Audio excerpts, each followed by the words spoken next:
الحمدللہ خلق الانسان وعلمہ البیان والصلاة والسلام علی رسول الرحمن سید الانام صاحب الجود والاحسان وعلی آلہ واصحابہ اولی الصدق والاکرام والاحسان اما بعد فاعوذ باللہ من الشیطان الرجیم بسم اللہ الرحمن الرحیم قل یا ایہا الکافرون صدق اللہ العظیم ان اللہ وملائکتہ یصلون علی النبی یا ایہا الذین آمنوا صلوا علیہ وسلموا تسلیما الصلاة والسلام علیکہ یا سیدی یا رسول اللہ وعلی آلکہ واصحابکہ یا سیدی یا حبیب اللہ الصلاة والسلام علیکہ یا سیدی یا رحمت للعالمین وعلی آلکہ واصحابکہ یا سیدی یا خاتم النبیین ہرا نہ کر سکا مجھے جلوائے دانش فرنگ ہرا نہ کر سکا مجھے جلوائے دانش فرنگ سرما ہے میری آنکھ کا خاک مدینہ و نجف اور جلال بادشاہی ہو کہ جمہوری تماشا ہو جلال بادشاہی ہو کہ جمہوری تماشا ہو جدا ہو جب دین سیاست سے تو رہ جاتی ہے چنگیزی اور نہیں ہے نہ امید اقبال اپنی کشت ویراں سے نہیں ہے نہ امید اقبال اپنی کشت ویراں سے ذرا نم ہو تو یہ مٹی بڑی زرخیز ہے ساکی ذرا نم ہو تو یہ مٹی بڑی زرخیز ہے ساکی اور مسجد تو بنا دی شب بر میں ایمان کی حرارت والوں نے مسجد تو بنا دی شب بر میں ایمان کی حرارت والوں نے من اپنا پرانا پاپی ہے برسوں میں نمازی بن نہ سکا اور اقبال بڑا اپدیشک ہے من باتوں میں مو لیتا ہے اقبال بڑا اپدیشک ہے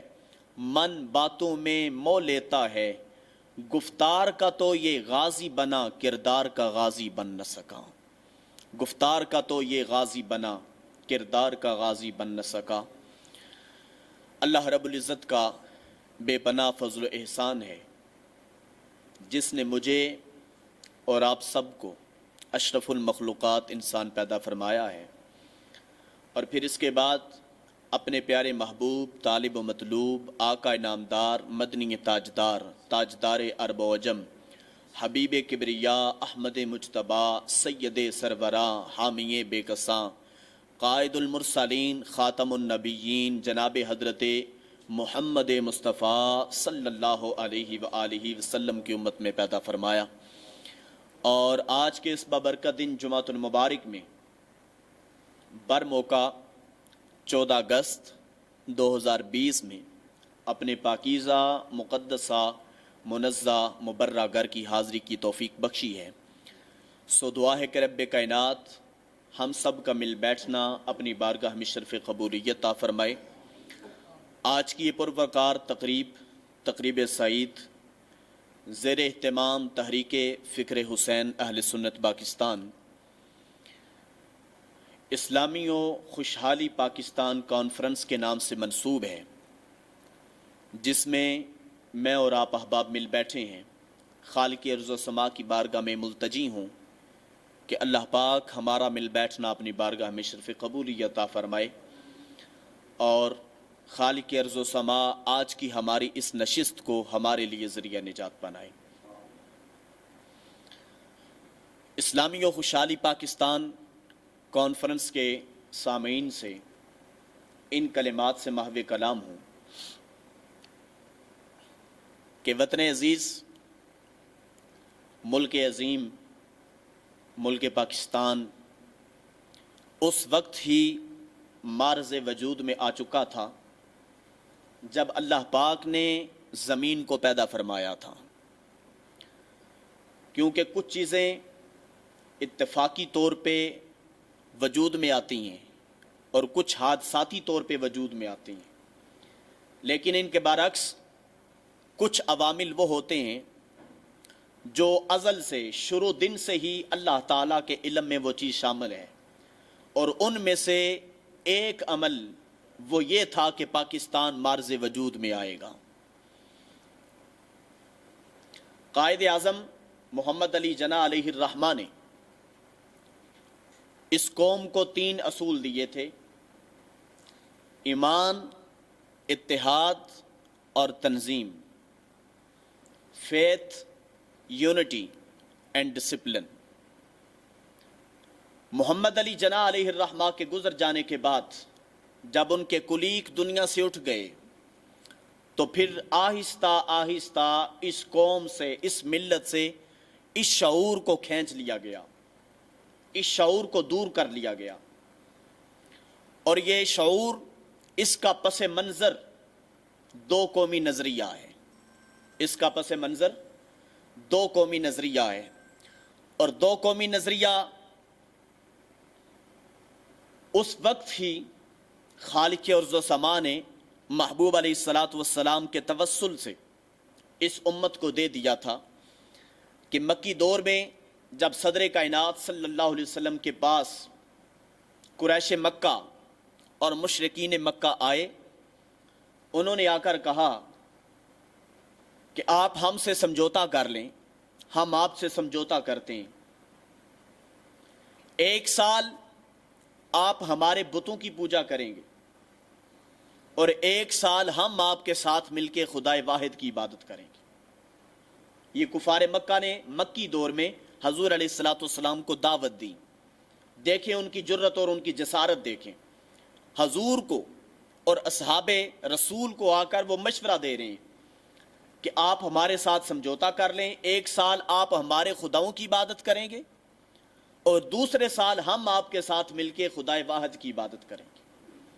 اب حکم نازل ہوا، سورہ کافرون نازل ہوئی۔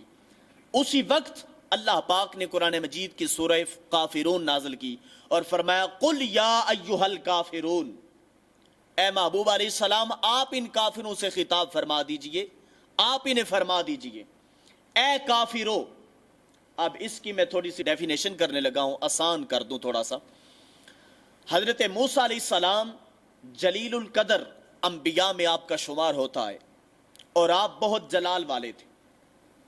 جب حضرت موسیٰ علیہ السلام کو حکم ہوا کہ موسیٰ علیہ السلام آپ بھی اور آپ کے بھائی ہارون علیہ السلام بھی دونوں فرعون کو تبلیغ کے سلسلے میں اس کے پاس پہنچو اور دربار فرعون میں جا کر اسے تبلیغ کرو، لیکن ساتھ میں اس کے برعکس یہ دوسرا حکم جاری فرما دیا کہ پیارے موسیٰ فرعون سے بات کرنی ہے بڑی نرمی سے، اخلاقیات کے زمرے میں رہ کر بڑے پیارے انداز میں، محبت برے لہجے میں کلام کرنا۔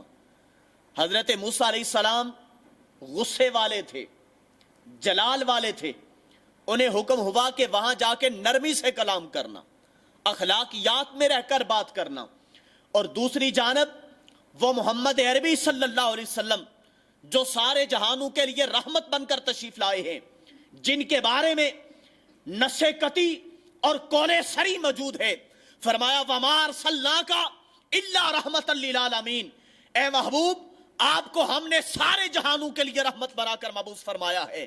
لیکن جب حضور جمال والے ہیں، کفار سے جا کر خطاب کرنے لگے تو اب حکم ہوا پیارے محبوب جمال سے بات نہیں کرنی، پیار برے انداز سے بات نہیں کرنی، بلکہ یا ایھا الکافرون کا صیغہ استعمال کر کے بتلا دیا محبوب اس امت کو ہم نے ہمیشہ کے لیے 2 قومی نظریہ عطا فرمانا ہے۔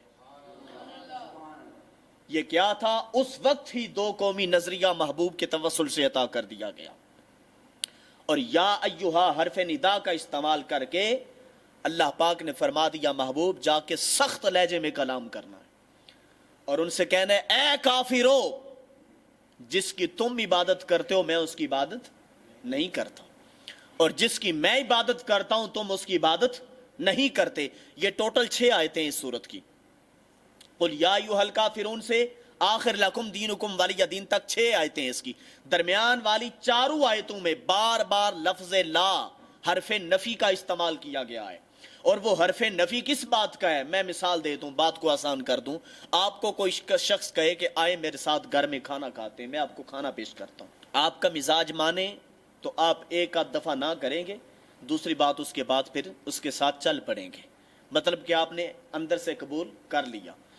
اور جب آپ نے بالکل اس سے باز رہنا ہو، اس سے بچنا مقصود ہو، تو آپ بار بار نفی کا لفظ استعمال کرتے ہیں، نہیں نہیں نہیں، بار بار نفی استعمال کرتے ہیں. تو اللہ تعالیٰ نے 4 کلمات نفی استعمال کیے. فرمایا محبوب نہیں نہیں نہیں، انہیں بار بار بتلا دو کہ جن کی عبادت تم کرتے ہو ان کی عبادت میں نہیں کرتا. اور آخر میں پھر 2 قومی نظریہ، فرمایا لکم دینکم ولی دین، تمہارا دین تمہارے لیے، میرا دین میرے لیے. اور یہی وہ 2 قومی نظریہ تھا. ایک دفعہ مکہ مکرمہ میں اعلان ہوا، دوسری دفعہ برے صغیر میں آ کر اس کا اعلان ہوا تھا.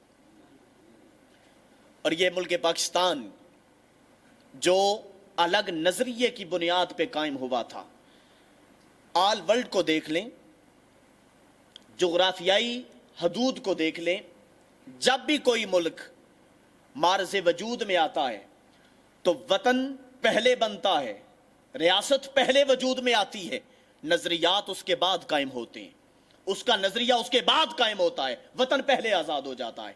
لیکن واحد اس سرزمین پر وطن عزیز ملک پاکستان ہے جس کا نظریہ پہلے تھا، وطن بعد میں قائم ہوا. اور اس کا نظریہ کیا تھا؟ اسلامی نظریاتی مملکت. اور جہاں ہمارے حکمران جب بھی کسی عہدے پہ بیٹھتے ہیں تو وہ خلف اٹھاتے ہیں نا، اپنے منصب کا خلف اٹھاتے ہیں، تو کیا ہوتا ہے؟ وہ کہاں سے شروع کرتے ہیں؟ میں خلف اٹھاتا ہوں اسلامی نظریاتی مملکت پاکستان کا، وہ جس عہدے پہ ہوں پھر آگے اس کا نام لیا جاتا ہے. تو مطلب کیا ہوگا کہ یہ اسلامی ملک ہے، یہ نظریاتی ملک ہے، یہ کوئی حادثاتی یا اتفاقی ملک نہیں ہے. اب اس کا پس منظر میں آپ کے سامنے تاریخ کے حوالہ سے رکھنے لگا ہوں. حضرت امام ربانی شیخ احمد سرہندی مجدد الفسانی، انہوں نے اکبر بادشاہ کے دور میں 2 قومی نظریہ پیش کیا تھا. جب اس نے خدائی دعویٰ کیا اور اس نے کہا مجھے سجدہ کرو، میرے سامنے پیشانیوں کو جھکا دو، تو حضرت شیخ احمد سرہندی نے اس وقت اکبر بادشاہ کے دور میں 2 قومی نظریہ پیش کر دیا تھا. اور 2 قومی نظریہ، اس کو میں دوسرے سانچے میں لے جانے لگا ہوں. 1857 کی دہائی میں جب حضرت فضل حق، علامہ فضل حق خیر آبادی، آپ نے 2 قومی نظریہ پہ فتویٰ جاری کیا. اور آپ نے فتویٰ یہ جاری کیا تھا کہ اب چونکہ انگریز ہم پہ حکمران ہے اور حکومت کر رہا ہے، اور اس کے ساتھ ساتھ ہندو چونکہ انگریزوں کے ساتھ متحد ہو چکا ہے، تو اس دور میں لازم ہے کہ امت مسلمہ جہاد کے لیے نکلے، اور امت مسلمہ کے مذہبی رہنما، سیاسی رہنما سارے آپس میں متحد ہو جائیں اور متحد ہو کر جہاد کے لیے میدان عمل میں اتر آئیں اور ایک الگ ریاست مسلمانوں کے لیے قائم کر دیں. یہ علامہ فضل حق خیر آبادی نے 1857 میں ہی فتویٰ جاری کیا تھا. اور جب علامہ فضل حق خیر آبادی نے یہ فتویٰ جاری کیا تو چونکہ انگریز اس وقت حکمران تھے، انہوں نے، حکومت نے آپ پہ کیس کیا، آپ کو گرفتار کر کے عدالت میں جج کے سامنے پیش کر دیا. جب جج کے سامنے پیش کیا گیا تو آپ کا وکیل جب کیس لڑنے کے لیے، محو کلام ہونے کے لیے جج کے سامنے آیا تو اس نے حضرت علامہ فضل حق خیر آبادی کو بچانے کی کوشش نہیں. اس نے کہا کہ جج صاحب، یہ وہ فضل حق خیر آبادی نہیں ہے جنہوں نے فتویٰ جاری کیا تھا، یہ بھی ہیں فضل حق، ان کا نام بھی فضل حق ہی ہے، لیکن یہ کسی اور کو پولیس والے اٹھا لائے ہیں، یہ وہ نہیں ہے. اب حضرت علامہ فضل حق خیر آبادی کا جواب سنیے. ہمارے سلف صالحین اور بزرگان دین جنہوں نے قربانیاں دے کر، اپنے آباء و اجداد چھوڑ کر، اپنا گھر بار چھوڑ کر، ہند چھوڑ کر، قربانیاں دے کر اور جنگیں لڑ لڑ کے اس ملک کو آباد کیا تھا، وہ جب منبر پہ بیٹھتے تھے تب بھی حق بیان کرتے تھے، اگر عدالت کے کٹہرے میں کھڑے ہوتے تب بھی حق بیان کیا کرتے تھے. علامہ فضل حق خیر آبادی نے خوبصورت جواب دیا. آپ نے فرمایا جج صاحب، وکیل کو مغالطہ لگا ہے، میں وہی فضل حق خیر آبادی ہوں جس نے الگ وطن کا مطالبہ کیا اور اس پہ فتویٰ جاری کیا ہے. یہ علامہ فضل حق خیر آبادی نے کٹہرے میں کھڑے ہو کر جج کو مخاطب کر کے کہا تھا، آپ نے کہا تھا میں نے ہی یہ فتویٰ جاری کیا ہے کہ مسلمانوں کے لیے الگ ریاست قائم ہونی چاہیے، مسلمانوں کا رہن سہن چونکہ الگ ہے، مسلمانوں کے معاملات الگ ہیں، مسلمانوں کا دین دنیا الگ ہے، اس لیے میں نے یہ فتویٰ جاری کیا کہ اب وقت ہے جہاد کیا جائے اور مسلمانوں کے لیے ایک الگ ریاست قائم کر دی جائے۔ پھر کیا تھا، جج نے آپ کی گرفتاری کے دوبارہ سے آرڈر جاری کر دیا اور کہا کہ آپ کو گرفتار کر کے قید میں ڈال دیا جائے۔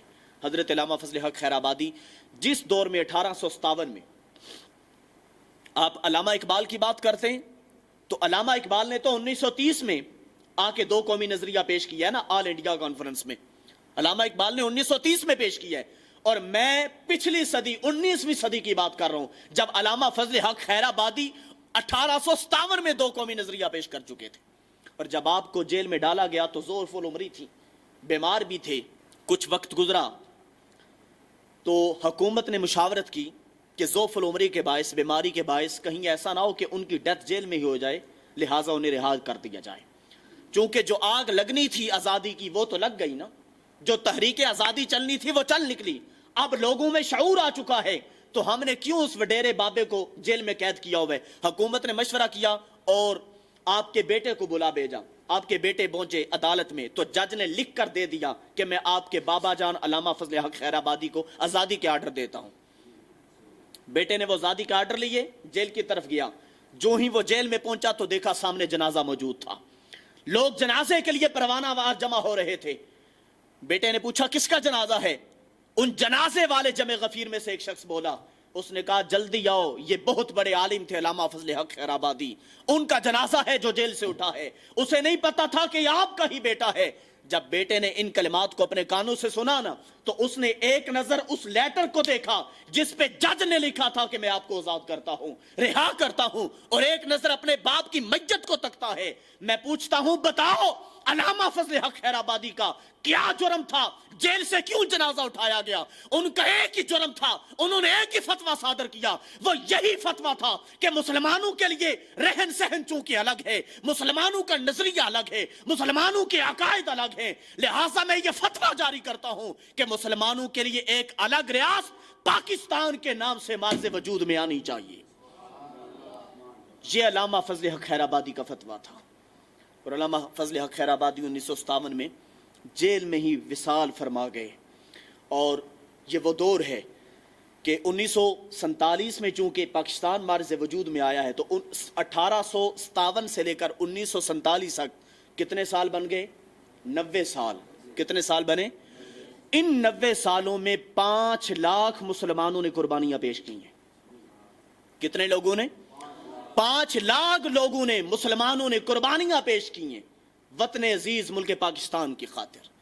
مگر آج کے نوجوان کو یہ معلوم نہیں، آج کے نوجوان کو تاریخ سے، ہسٹری سے دور کر دیا گیا، تاریخ کو مسخ کیا جا رہا ہے۔ آج کا نوجوان بس اتنا ہی سمجھتا ہے میں پینٹ شرٹ پہن لوں، موٹر سائیکل لے لوں اور میں جو ہے سیر و سیاحت کے لیے 14 اگست کو نکل جاؤں۔ ان نوجوانوں کی جوانیوں کو برباد کیا جا رہا ہے، اور ہم یہ جوانیاں برباد ہونے نہیں دیں گے۔ ہم یہ شعور کی مہم اس منبر سے آواز اٹھائیں گے اور ساری امت تک اس شعور کو پہنچا دیں گے۔ 14 اگست 1947 تک، 1857 سے لے کر 14 اگست 1947 تک 5 لاکھ مسلمانوں نے قربانیاں دیں، اور یہ مت بھولیں کہ یہ وطن عزیز آسانی سے حاصل کر لیا گیا۔ علامہ فضل حق خیر آبادی کا تو وصال ہو گیا، اور علامہ فضل حق خیر آبادی کے بعد 1925 میں علامہ اقبال نے چونکہ دو قومی نظریہ 1930 میں پیش کیا تھا آل انڈیا کانفرنس میں، تو 1925 میں پیر سید جماعت علی شاہ صاحب علی پور شریف والے اور حضرت صدر الافاضل سید نعیم الدین مراد آبادی نے، جنہوں نے کنز الایمان کی تفسیر لکھی ہے خزائن القرآن اور مشکات شریف کی شرح لکھی ہے، صدر الافاضل سید نعیم الدین مراد آبادی نے اور پیر سید جماعت علی شاہ صاحب نے 1925 میں دو قومی نظریہ پیش کر دیا۔ اقبال نے 5 سال بعد کیا، انہوں نے اقبال سے 5 سال پہلے دو قومی نظریہ پیش کر دیا تھا، اور اس قوم کو بتلایا تھا کہ تمہارا ہندوؤں کے ساتھ رہن سہن نہیں بنتا، تمہارا نظریہ الگ ہے، تمہارا رہن سہن جدا ہے، تمہارے عقائد جدا ہیں، تم ان کے ساتھ کیسے رہ سکتے ہو؟ بڑی توجہ کا طالب ہوں. میں ایک جملہ یہاں پہ دے کے گفتگو کو آگے کی جانب لے جاؤں گا. میں کہتا ہوں پاکستان اس وقت مارز وجود میں آ چکا تھا جب محمد بن قاسم نے پہلی یرغار کی تھی برے صغیر پر. اور یہ اس دور کی بات ہے حضور نبی رحمت صلی اللہ علیہ وسلم کے وصال مبارک کے 80-82 سال کے بعد. اور یہ محمد بن قاسم کوئی عام لڑکا نہیں تھا, کوئی عام شخص نہیں تھا. محمد بن قاسم تابعی بزرگ گزرے. تابعی وہ ہے جس نے صحابہ کی زیارت کی ہو. آخری صحابی کا وصال ہوا ہے حضور علیہ الصلوۃ والسلام کے وصال مبارک کے بعد 92 ہجری میں. کس ہجری میں؟ 92 ہجری میں آخری صحابی کا وصال ہوا. اور محمد بن قاسم 17 سالہ نوجوان, اس کے چچا حجاج بن یوسف کو یہ خط لکھا گیا جب راجہ دہر نے مسلمان قافلے کو گرفتار کیا تھا, عورتوں کی عزتوں کو لوٹا تھا اور بچوں کو گرفتار کیا تھا, تو اس ایک اسلامی بہن نے یہاں سے خط لکھا تھا برے صغیر سے حجاج بن یوسف کو حجاز مقدس میں. اس نے کہا تھا کہ مسلمان اس وقت خطرے میں ہیں, جو قافلہ یہاں آتا ہے لوٹ لیا جاتا ہے, وہاں سے کسی سپہ سالار کو بیچ اور شاہی قافلے کو بیچ, وہاں سے فوجیوں کو بیچ. تو پھر حجاج بن یوسف نے اپنے بھتیجے محمد بن قاسم کو بھیجا تھا. وہ محمد بن قاسم جس کی عمر 17 سال تھی, 17 سال کا نوجوان جب تلوار لے کر میدان میں اترا تھا, اس کی یلغار کا فائدہ یہ ہوا کہ ملک پاکستان اسی وقت مارز وجود میں آ گیا. اور محمد بن قاسم جب باب الاسلام سندھ میں داخل ہوئے, سندھ میں آ کر انہوں نے نہ صرف اس اسلامی بہن کو بچایا بلکہ پورے اسلامی قافلے کو بچایا. اور پھر رفتہ رفتہ آہستہ آہستہ لوگوں کو اسلام کی تبلیغ کرنا شروع کر دیا. اور دوسری جانب یہ تو سندھ کی بات ہے نا, میں بلوچستان کی بات بھی کرتا چلوں. یہ میں نے شروع میں ایک جملہ دیا تھا کہ پاکستان کوئی اتفاقی یا حادثاتی واقعہ نہیں ہے, یہ حکمت ربی ہے. سندھ میں محمد بن قاسم اترے اور دوسری جانب بلوچستان کے کچھ ایریاز کو حضرت عمر فاروق رضی اللہ تعالیٰ عنہ نے اپنے دور خلافت میں خود آ کے فتح کیا تھا. یہ پاکستان کی سرزمین, اس سرزمین صحابہ کے قدم چومے, تابعین کے قدم چومے ہیں, بزرگان دین کے قدم چومے ہیں. بلوچستان کی سرزمین کو حضرت فاروق اعظم نے آباد کیا اور سندھ کی سرزمین کو محمد بن قاسم نے آزاد کیا. اور محمد بن قاسم جب سندھ میں پہنچے, انہوں نے آ کر اسلام کا پرچم سندھ میں لہرایا اور پھر پیچھے خطوط لکھے کہ وہاں سے مسلمانوں کو تاجرانہ غرض سے تاجر بنا کر بر صغیر میں بھیجا جائے, اور وہ تاجرانہ لباس میں ملبوس ہو کر بر صغیر میں پہنچیں اور آ کے رفتہ رفتہ ہندوؤں کو اسلام کی تبلیغ کریں. یہاں پہ جو مشرکین ہیں سب کو اسلام کی تبلیغ کریں. اور میں یہاں پہ تاریخی دو نکات بیان کرتا چلوں. محمد بن قاسم جس دور میں آئے تھے اس سے لے کر 1947 سے پیچھے تک 1000 سال مسلمانوں نے بر صغیر پہ حکومت کی. کتنے سال؟ 1000 سال مسلمانوں نے حکومت کی ہے ہندوؤں پہ یہاں. اور جب مسلمانوں سے حکومت چھین لی گئی, اس کا دوسرا رخ اندلس کو دیکھیں ذرا. اندلس میں بھی مسلمانوں کی حکومت تھی, بغداد میں بھی مسلمانوں کی حکومت تھی, لیکن بغداد میں جب ہلاکو خان نے حملہ کیا تھا, چنگیز خان نے حملہ کیا تھا, 22-24 لاکھ کے قریب مسلمانوں کا قتل عام ہوا. اور دریائے دجلہ اور فرات ہفتوں مہینوں تک مسلمانوں کے خون سے سرخ ہو کے بہتا رہا. یہ اس دور کی بات ہے. ہلاکو خان اور چنگیز خان نے جب مسلمانوں پہ حملہ کیا, جتنے مسلمان باقی بچ گئے تھے ان کو زبردستی جبرن عیسائیت قبول کرنے پہ انہیں مجبور کیا گیا کہ آپ عیسائیت کو قبول کریں گے. لیکن اس جانب دیکھیے بر صغیر کو, جب مسلمانوں نے 1000 سال ہندوؤں کی حکومت کی تھی ہندوؤں پہ یہاں پہ بر صغیر میں, تو مسلمانوں نے کوئی جبر نہیں کیا, کسی کو زبردستی مسلمان نہیں کیا, بلکہ مسلمانوں کا طریقہ کار عادلانہ طریقہ تھا. یہ عادلانہ طرز عمل کو زندگی میں لے کے آئے تھے اور شریعت مصطفی صلی اللہ علیہ وسلم کو اپنا شعار بنا کر زندگی میں لے کے آ گئے تھے. اور اس کی ایک مثال میں مکہ مکرمہ کے حوالہ سے دینے لگا ہوں. فتح مکہ کے موقع پر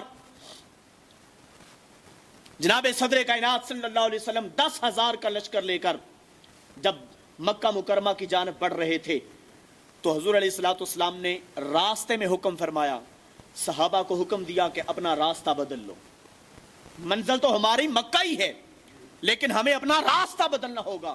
اصحاب نے عرض کی یا رسول اللہ کیا سبب ہے، راستہ کیوں بدل رہے ہیں؟ حضور نے فرمایا دیکھا ہے میں نے راستے میں ایک کتیا نے بچے جنم دیے ہیں، تو میں یہ نہیں چاہتا کہ 10,000 کا لشکر گزرے اور ان کے پیروں تلے کتیا کے بچے روندے جائیں۔ میرے مصطفیٰ کی شریعت کے تو یہ اخلاقیات ہیں کہ وہ جانور کو بھی حقوق دیتے ہیں، اس کے بھی حقوق کو پامال نہیں کرتے۔ اور آج ہمارے غاصب ڈاکو حکمران جو اسلامی جمہوریہ پاکستان کی کرسیوں پہ بیٹھے ہیں اور اقتدار اعلیٰ پہ بیٹھے ہیں، وہ لوگوں کے حقوق چھین رہے ہیں۔ اور نہ صرف یہ بلکہ قائد اعظم محمد علی جناح نے، میں نے شروع میں جملہ دیا تھا، 3 چیزیں ہمیں دی تھی، ایمان، اتحاد اور تنظیم۔ یہ 3 چیزیں قائد اعظم محمد علی جناح نے ہمیں دی تھی، ایمان کو، اتحاد کو اور تنظیم کو، ڈسپلن کو دیکھنا ہو تو سیرت مصطفیٰ کا مطالعہ کریں۔ صدر کائنات صلی اللہ علیہ وسلم کے پاس حاتم طائی کی بیٹی جب گرفتار ہو کر پہنچی تھی تو وہ سر سے ننگی تھی، سر سے ننگی تھی۔ جناب صدر کائنات صلی اللہ علیہ وسلم نے اپنا کمبل مبارک اتارا اور اس بیٹی کے سر پہ ڈال دیا۔ اصحاب نے عرض کی یا رسول اللہ یہ تو کافرہ ہے، کافر کی بیٹی ہے۔ میرے مصطفیٰ نے بڑا خوبصورت اور قیمتی جملہ ارشاد فرمایا، حضور نے فرمایا صحابہ ہے تو کافرہ پر ہے تو بیٹی نا، ہے کافرہ اگرچہ لیکن ہے تو بیٹی نا۔ عرض کی گئی یا رسول اللہ بیٹی تو ہے لیکن ہے کافر کی۔ حضور نے فرمایا صحابہ سنو، بیٹیاں سب کی برابر ہوا کرتی ہیں۔ وہ کملی والے مصطفیٰ جن کے غلام اور غلامی کا دعویٰ کرنے والے آج ظلم کے خلاف نہ اٹھیں، ظلم کے خلاف جنگ نہ کریں، میں سمجھتا ہوں ان کی غلامی کا دعویٰ کھوکھلا ہے، وہ بے بنیاد دعوے ہیں، وہ کھوکھلے وعدے ہیں۔ آج ہمیں ظالموں سے جنگ کرنی ہے، زانیوں سے جنگ کرنی ہے، شرابیوں سے جنگ کرنی ہے۔ جب تک ہم یہ جنگ نہیں جیتیں گے تب تک وطن عزیز ملک پاکستان حقیقی معنوں میں پاکستان نہیں بن سکے گا۔ اور اس کے لیے لازم ہے کہ ہم سارے آپس میں متحد ہو جائیں۔ کیا کہا میں نے؟ آپس میں متحد ہو جائیں۔ محمد علی جناح نے یہی 3 اصول دیے تھے، ایمان، اتحاد اور تنظیم۔ ایمان تو ہر ایک کے سینے میں مجزن ہو چکا ہے، آگے پھر اتحاد کی ضرورت ہے۔ جب اتحاد بن جائے، امت مسلمہ متحد ہو جائے، پھر سمجھ لینا کہ اس کے بعد ڈسپلن بھی آپ کو، تنظیم بھی مل جائے گی۔ لیکن اس کے لیے پہلے یہ 2 چیزیں لازم ہیں۔ تو میں بات کر رہا تھا سلف صالحین کی، جنہوں نے قربانیاں دی تھیں، اور یہ وہ سرزمین ہے جس سرزمین بزرگان دین کے قدم چومے ہیں۔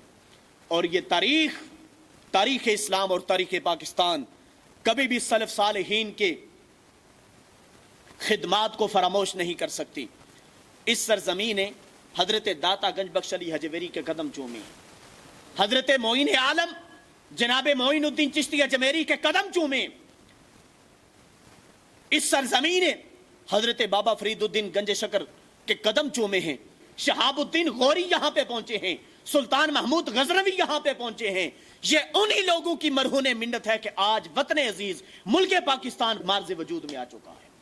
اگر یہ بزرگان دین کی محنت نہ ہوتی، یہ ان کی محنتیں رنگ لائی ہیں، ان کی کاوشوں کا ثمر ہے کہ آج میں اور آپ سکھ کے سانس لے رہے ہیں، ہم آزادانہ عبادت کے لیے آ جاتے ہیں، ہمیں راستے میں کوئی روک رکاوٹ نہیں ہے۔ آپ انڈیا کو دیکھ لیں ذرا، وہاں پہ جو مسلمان رہ گئے ہیں ان کے ساتھ کیا کچھ نہیں ہو رہا ابھی۔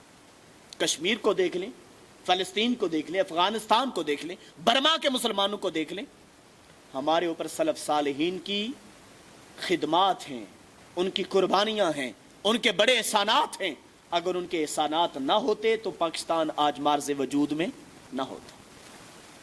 اور جب بزرگان دین پاکستان میں تشریف لائے، برے صغیر میں لوگ چھوٹی چھوٹی مورتیوں کو پوجا کرتے تھے، لوگ بتوں کی پوجا کیا کرتے تھے، لیکن اس 2 قومی نظریوں کو بزرگان دین نے اس امت تک اور اس ملت اور قوم تک پہنچایا تھا۔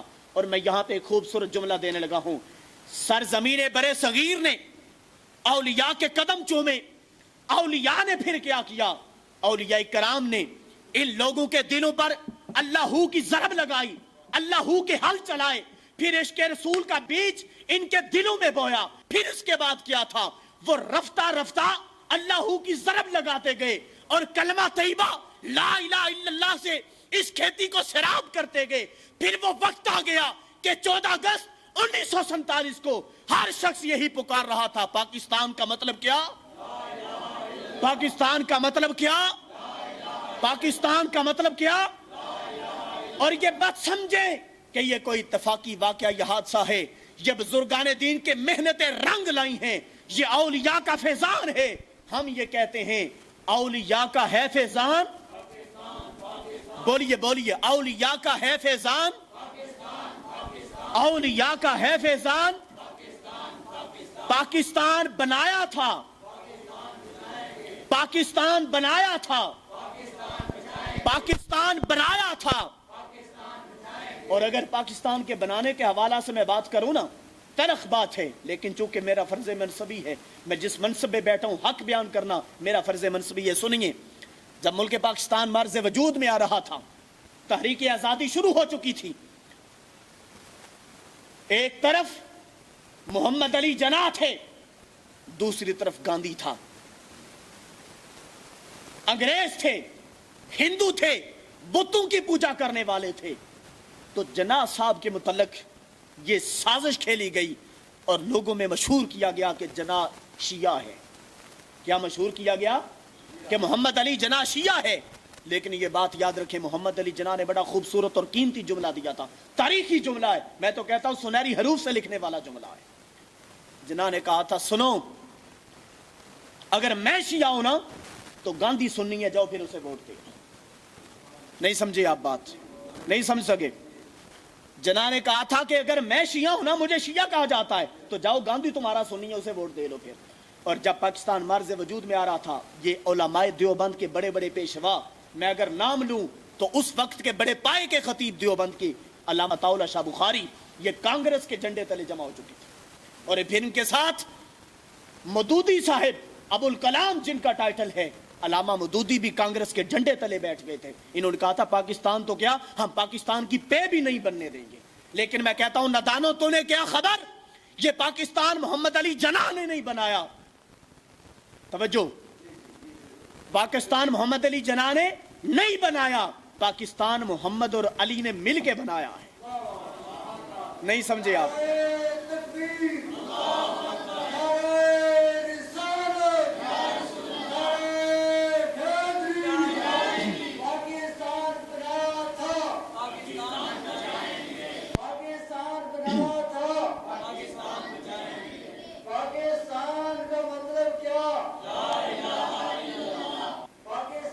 جب پاکستان مارز وجود میں آ رہا تھا تو اس وقت محمد علی جناح پہ پہلا یہ فتویٰ ٹھونسا گیا کہ یہ شیعہ ہے.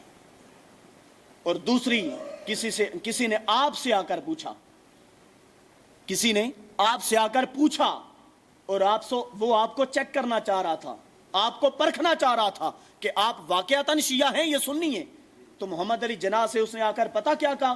اس نے کہا، میں چاہتا ہوں کہ آئین پاکستان میں سے اور تاریخ اسلام میں سے آپ جناب عمر پاک کا نام نکال دیں. اس نے چیک کرنا تھا نا، آپ کو پرکھنا مقصود تھا. اس نے کہا، میں چاہتا ہوں کہ آپ تاریخ اسلام میں سے، تاریخ پاکستان میں سے جناب عمر پاک کا نام نکال دیں. اب محمد علی جناح کا جواب سنیے. آپ نے فرمایا، اگر اسلام کی تاریخ سے تم عمر کا نام نکال دو گے تو بتاؤ پیچھے کیا بچے گا؟ بتاؤ پیچھے کیا بچے گا؟ یہ محمد علی جناح ہے. اور میں نے آپ سے کہا کہ یہ محمد علی جناح نے نہیں بنایا، یہ محمد اور علی نے بنایا ہے. اس محمد اور علی سے مراد صدر کائنات صلی اللہ علیہ وسلم اور جناب حضرت امیر کائنات مولا علی شیر خدا علیہ السلام ہے. آپ 65 کی تاریخ کو اٹھا کے دیکھ لیں. 65 کی تاریخ میں کیا ہوا تھا؟ جب 1965 میں انڈیا نے حملہ کیا تھا پاکستان پہ، تو پھر کیا تھا؟ وہاں پہ جو مجاور تھے انہوں نے دیکھا کہ حضور نبی رحمت صلی اللہ علیہ وسلم 4 افراد کے ساتھ مواجہ شریف سے باہر نکلے اور جنگی لباس زیب تن ہے. حضور نبی رحمت صلی اللہ علیہ وسلم نے تلوار کو بغیر کیا. حضور صدر کائنات صلی اللہ علیہ وسلم خرام ناز سے جلدی جلدی اپنے قدمین شریفین اٹھاتے چلے جا رہے ہیں. تو عرض کی گئی، یا رسول اللہ، ان ہنگامی حالات میں آپ کہاں جا رہے ہیں؟ تو حضور علیہ الصلوۃ والسلام نے فرمایا، انڈیا نے پاکستان پہ حملہ کیا، میں بچانے کے لیے جا رہا ہوں.